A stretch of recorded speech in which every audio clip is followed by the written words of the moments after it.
Hello student, last video we learn about the iron and steel industries. So this video we continue this. Steel is hard and the can easily be shaped, यानी कि जो steel होता है उसे आसानी से किसी भी शेप में या किसी भी आकार में ढाला जा सकता है। कट और मेड इनटू वायर, और उसे काट कर और वायर यानी कि तार के रूप में भी बनाया जा सकता है। Special alloy of steel can be made by editing small amount of other metal such as aluminium, nickel and copper. और जो स्टील होती है उसमें कुछ मात्रा में एल्युमिनियम, निकल और कॉपर को मिलाकर इसको अलग अलग आकार में बनाया जा सकता है। Alloy gives steel unusual hardness, toughness and ability to resist rust, यानी कि जो इसके कारण जो अपन देखें तो जो स्टील है उसमें थोड़ी सी हार्डनेस आ सकती है, और रस्ट यानी कि जो इसे टूटने से यानी कि इसे जंग लगने, इसमें जंग भी नहीं लगता है। Steel is often called to backbone of modern industries. जो स्टील है उसे हम आज अगर देखें आधुनिक जो उद्योग है उसकी बैकबोन यानी कि रीढ़ की हड्डी कहा जाता है। Almost everything we use it either are made of iron and steel or has been made with tools and machinery of this metal.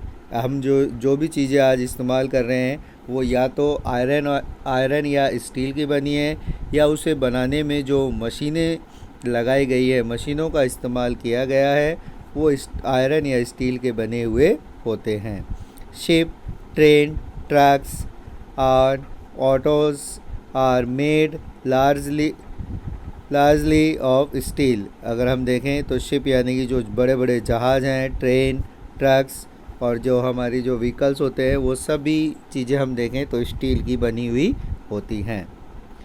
Even the safety pin and the needles you use are made from steel. और यहाँ तक कि हम देखें जो हमारी safety pin या जो सुई होती है उसमें भी स्टील का उपयोग किया जाता है।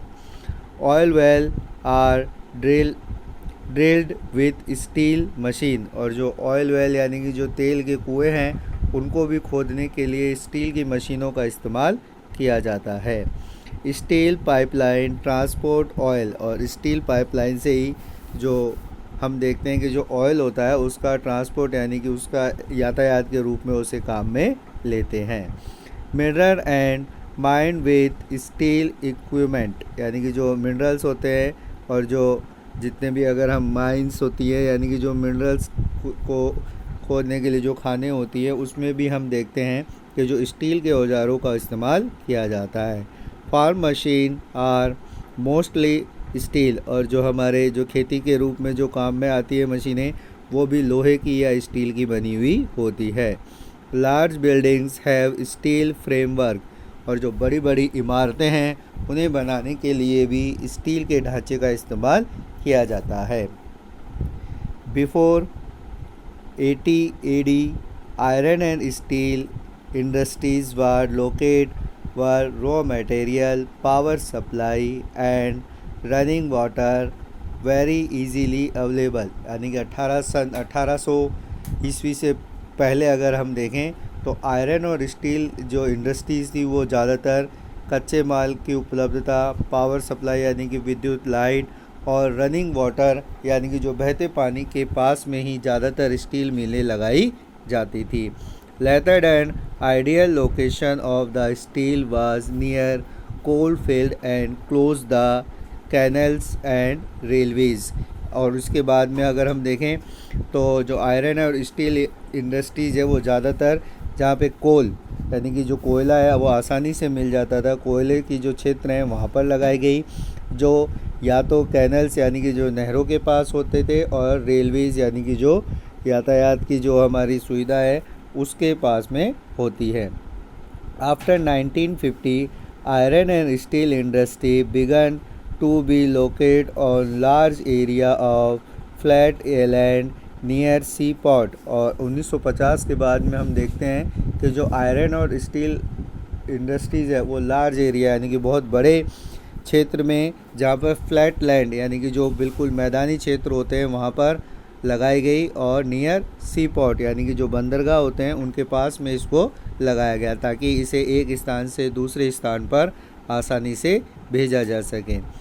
This is because by this time steel work and become very large and iron ore had be important for over sales seize.